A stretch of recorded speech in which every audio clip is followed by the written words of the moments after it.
Thank you very much. So more and more drivers are using neighborhood streets to cut through and try to avoid heavy traffic on the main roads. Austin transportation officials know that. They want to change it, especially in one neighborhood, but they say they can't do it without your help first. Candy Rodriguez joining us live from East Austin. Candy, with a look at some of the proposed improvements. Good morning.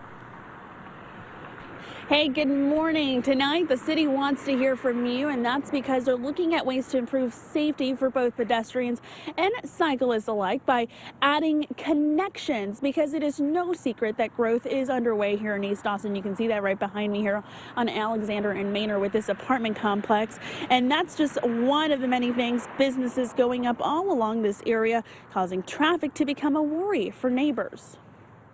These are the photinia berries. For nearly 10 years, They'll eat hackberry berries. Sarah Dooling has called the Cherrywood neighborhood home. But with ongoing development, she's noticed some changes. We've seen more parked cars.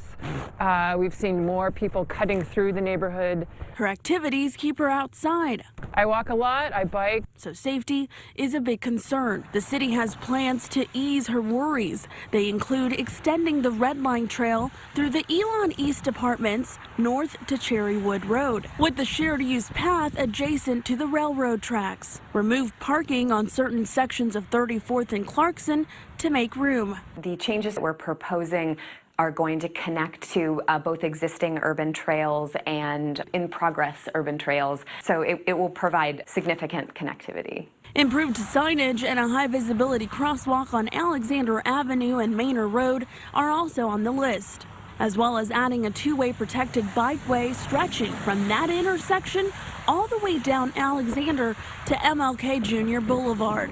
But Sarah has reservations. She wants the city to work with neighbors to come up with a better plan. And maybe take a more collaborative approach to trail connectivity design.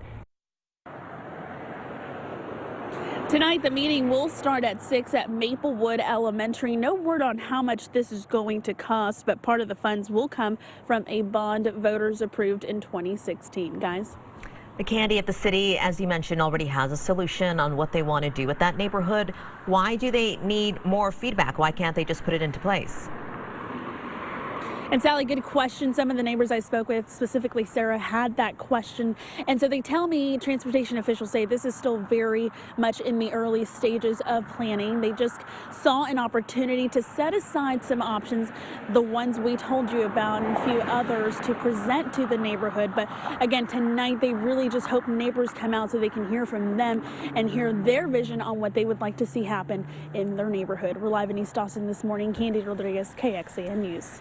All right, Candy, thank you very much.